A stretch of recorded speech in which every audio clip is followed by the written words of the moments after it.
په اذکارو او په معصوره دعاګانو کې بله دا دعا د دواړو جهان د سالار صلی الله علیه وسلم مبارک سره نقل ده ورونو. دا یوه ډېره بهترینه دعا ده. باید ضرور موږ تاسو هر یو لوی او کشر او مشر یې زده کړي، د کور هر فرد او هر انسان یې زده کړي، نر او ښځه یې زده کړي. دا د کور څخه د راوتلو دعا ده. کله چې انسان د کور راوځي، آخره زمانه ده، په دې کې شک نشته. په آخره زمانه کې د الله نازولی فرمایي در بې باندې کور ښه دی چې ضرورت نه انسان باید د کور راونوځي. خو ګر سره هر انسان ضرورت لري، څوک دوکاندارۍ لځي، څوک د بازار څه شی راوړي، څوک به څه کوي، څوک به جومات ته راوځي. کله چې انسان د خپله کور راوځي او دغه دعا ووایي، د الله نازولی د دې دعا په حق کې د دغه ذکر د غوښتلو په حق کې فرمایي. په حدیث شریف کې دا ذکر دی، کله چې انسان د کور وځي او دا دعا وغواړي، شیطان د ده څه لرې سي. دا سړی محفوظ وي د شیطان د خطا ایستلو، د شیطان د زیرولو، د شیطان د تکلیف او د مصیبت او د پریشانۍ څخه. زما ګرانو عزتمند ورونو، څومره لویه ګټه کې پکښې او الله رب العزت د دې انسان د کور هم محافظ نگهبان سي. الله د کور مو حفاظت وکړي.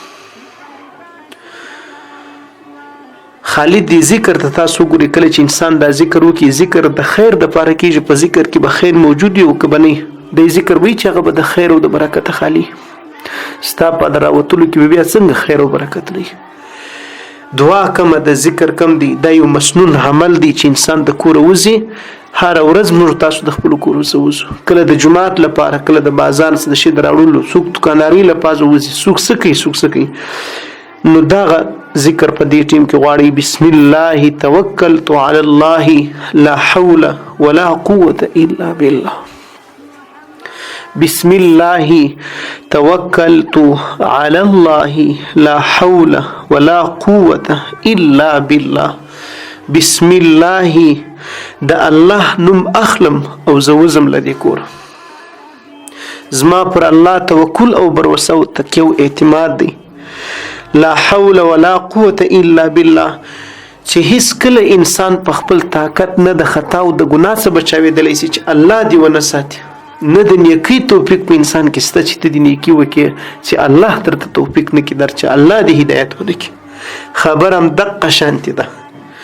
موږ تاسو لره هر وخت دغه دعاګانې ټول دا درس راکوي چې زموږ ستاسو هر وخت توجه باید الله سره، تعلق باید الله سره، زموږ ستاسو اعتماد او بروسه باید صرف په یو الله رب العزت وي.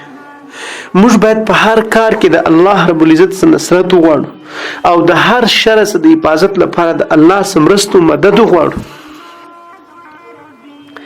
او در څو چې د الله حافظ و ناصر نسی، چې دا ټوله دنیا سره یو سي، نه عزت درکولی سي او نه کدی ستا په مقابل کې سره یو ځای ذلت هم نسی درکولی.